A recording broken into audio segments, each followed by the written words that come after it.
Praise Lord समस्त को प्रभु जीशु ख्रीष्ट नाम रे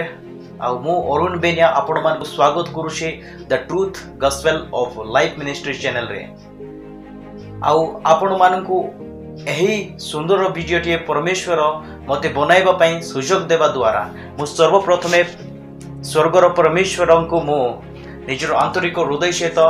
धन्यवाद जणाउछि आ संगे संगे एठारे देखुथिबा प्रत्येक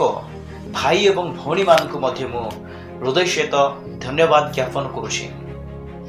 आज विशेष वीडियो आज आम हिजकिया प्रार्थनार संबंधी विषय रे किछि अल्प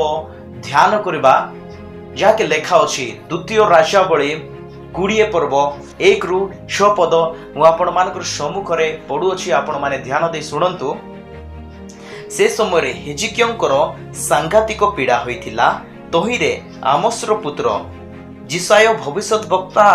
तांको निकट को आसी कहिले, सदा प्रभु एही कथा कहंती, तुम्भे आपणा गृह विषय सजाड़, कारण तुम्भे मरिब बंचिब नाही। एथिरे से कांथो आड़े मुख फेराई सदा प्रभु निकट रे प्रार्थना करी कहिले, हे सदा प्रभु मु विनय करूअछि, मु किपरि सत्यतारे ओ सिद्ध अंतकरण रे तुम्भ सम्मुख रे गमनागमन करिअछि ओ तुम्भ दृष्टि रे उत्तम कर्म करिअछि, एहा एबे स्मरण कर। आउ हिजकिया अतिशय रोदन कले। एथि उतारे जिसाय नगरर मध्य भाग को बाहरी जीवा पूर्वे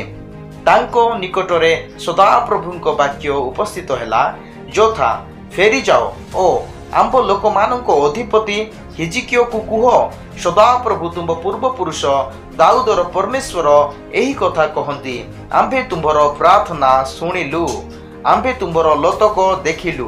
देखो आंबे तुमको सुस्थ करिबो, तुम्बे तृतीय दिन रे सदा प्रभुंको गृह को जीव, आउ आंबे तुम्बर आयु 15 वर्ष वृद्धि करिबा, पुणी आंबे तुमको ओ एही नगर को असुरिय राजार हस्तरु रक्षा करिबा, आउ आंबे आपणा सकासु ओ आंब दास दाऊद सकासु एही नगरर सपक्ष हेबा। मोर प्रिय प्रभुंकर भयकारी लोक माने एठार आम हिजकिया विशेष सांघातिक पीड़ार प्रार्थना विषय रे आमे देखि अछु। आउ हिजकिया जे जिहुदा प्रदेशर राजा थिले, आउ से परमेश्वरंकर वाक्य अनुसार जीवन काटिबा व्यक्ति थिले। आउ परमेश्वरंकर वाक्य रे एहा मध्य लेखा अछि कि से मसांकर व्यवस्था को पालन करिबा एकमात्र राजा मानकर जणे व्यक्ति थिले। तो एही परमेश्वरंकर ठारे भय करिबा व्यक्ति को ए प्रकार सांघातिक पीड़ा कहीं आसिला। आज आपण मानकर एवं मोर जीवन मध्य होई थाई पार आमे परमेश्वरंकर वाक्य अनुसार जीवन यापन काटिले सुधा आमे प्रार्थनामय जीवन काटिले मध्य बेले बेले आम मानकर शरीर रे बा आम मानकर जीवन रे ए प्रकार रोग आसी थाए, जहा द्वारा कि आपणकर आउरी मोर जीवन रे गोटे क्वेश्चन रो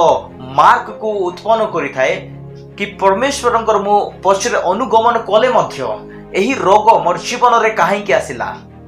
तो हिजकिया राजा जेते बेले सुनिले कि तांके सांघातिक पीड़ा रे अछंती, आउ तांके मृत्यु अवस्था रे आउ जीवा पई से वर्तमान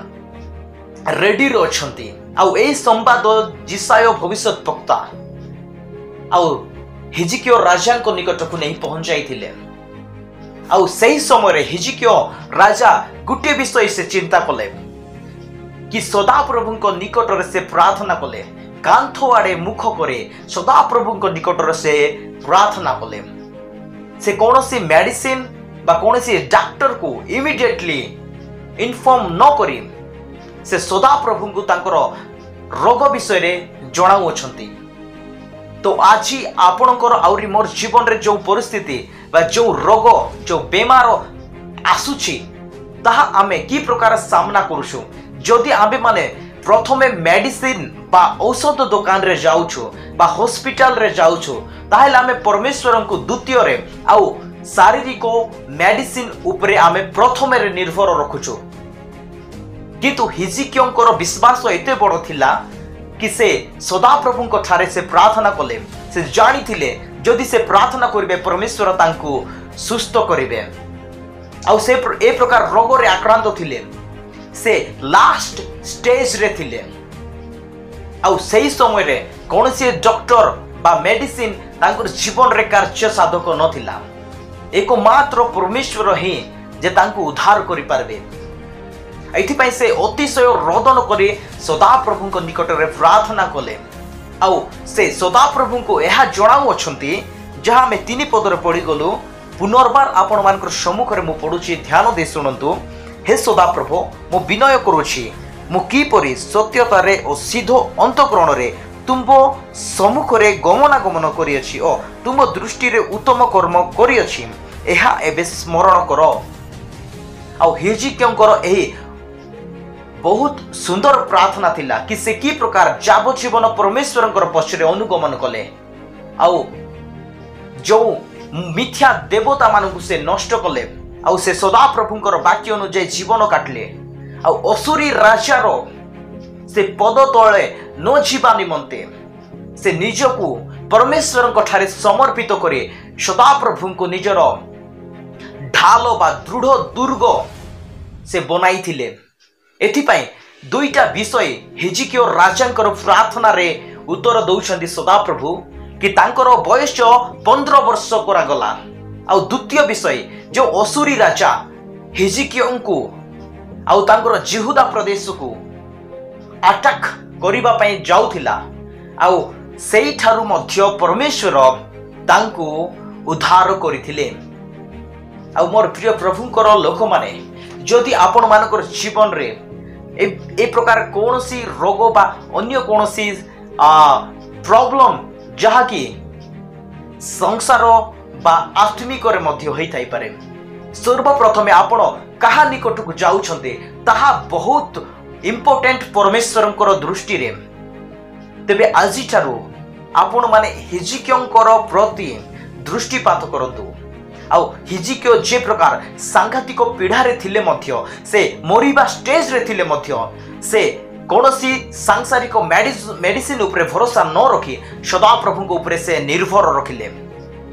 कारण से मृत्यु मानकु सुधा उठाई पारंती तांकर हृदय रे ए प्रकार विश्वास थिला आज आपणकर जीवन रे मोर जीवन रे मध्य ए विश्वास रहिबा आवश्यक ए गुटे प्रार्थना द्वारा होई थाई पारे आमानकर जीवन रे जेते सब प्रार्थनार उत्तर न